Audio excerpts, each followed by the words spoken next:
everyone, in today's video I'm going to show you how to do this Aztec design. I didn't come up with the original design. I'm not sure who did, but I'll link a few places below where I've seen the design before. This design has been super popular in Salon recently. So I start out with a white base. Obviously you could do whatever base you like, but I think it does look great with black and white. This is 2 coats of Bluesky 80501. Then I'm taking a fine detail brush and some black gel polish and making a triangle that points up towards the cuticle area.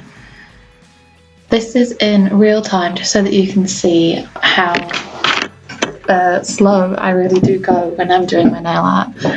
I mean, you don't want to go too slow because then you're going to get, any shake in your hand is going to show up, but you don't want to go too quick either.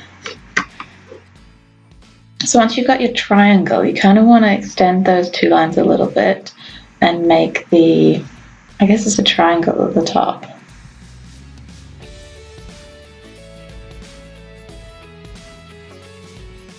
And then just fill it in. Don't worry too much if it's not perfect at this stage, because in the next couple of steps you will see how I make it as perfect as possible. Remember that this is hand painted nail art, so it's never going to be as perfect as, say, stamping or a sticker or anything like that, but you can customize it to your nail shape and size, etc. I think that this design, personally, I like it best on a shorter squared off nail compared to this one that's quite long and almondy ish, just because I feel like with a shorter nail you have less empty space. Should I describe what I'm doing now? Sorry, I'm doing a horizontal line which is at the same level on both sides of the triangle, and then just kind of pulling that down so it makes a triangle there. If you see that shape, you kind of want that to be parallel to the opposite triangle line.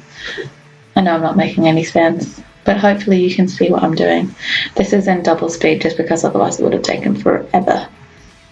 But like I said, I prefer this on a shorter nail because that way, and also a squared off nail, it means that this piece that I'm putting in here is actually in line with the bottom of the triangle, so you don't have such a blank space in the middle there. But this is just basically a triangle. And again, some more triangles at the top. I like to outline them first and then just fill them in. Then once you're happy with that, I cure it for the full 30 seconds. Once it's cured, I'm cleaned off my brush and I've put the 80501 white polish back onto the brush. Well, actually it was never on the brush, but onto the brush now. And I'm just going to go in and perfect any areas that I didn't go quite straight enough, or I just don't feel are quite right.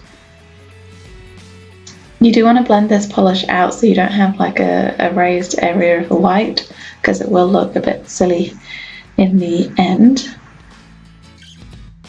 You could absolutely skip this step. If you were happy with the original, what you'd painted in the black, you don't have to go in with the white and perfect it.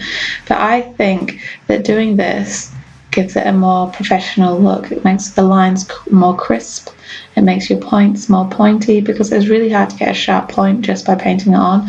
But when you go back in with the base color, you can really sharpen up those points. And again, don't worry too much if you overcorrect here, because my black polish wasn't 100% opaque, so I will end up going back in and fixing up, doing a second layer on some areas of the black anyway. So that's when I can fix up anywhere that I have overcorrected with the white. It's really up to you how many times you go back between the black and the white, and you could actually sit there all day going between the two. I know I could anyway, but you have to get to a point where you're like, yeah, this is good enough. It's never going to be 100% perfect unless you are some sort of, I don't know, magical person that can make perfect everything. It's a nail. Take a step back and look at it from a distance and you'll see that it actually looks really cool. So here I am, I cured that white and now I'm going back in with the black and just going over where the black polish was a little bit patchy, or I overcorrected with the white, or just, you know, just areas that I want to perfect.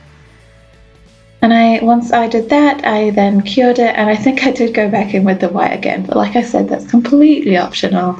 But I just felt like there were some areas that my white hadn't, one coat of the white hadn't completely covered, so I wanted to go over it again. But obviously, just stop when you're happy with it. So like I said, this is not my original design. I do not know who the original artist was, but I have seen, I think, Leah Light Nail Studio do their version of it, and some other places. So I will see if I can find some links to those pictures, and I will link them down below so you can go and check out their work. Here I'm going back in with the white again.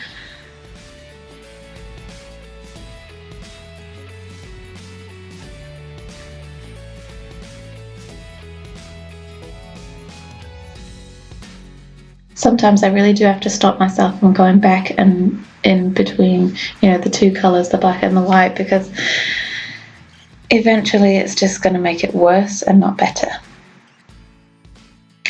So once you've completed that and cured it, pop on your top coat, and that's the finished design.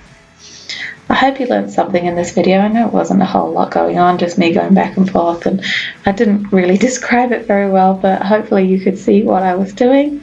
Really super effective, and obviously you can do it in any colour. And if you want to see any of these other designs, I do have videos on most of them as well. Thank you for watching, and I will see you in my next video.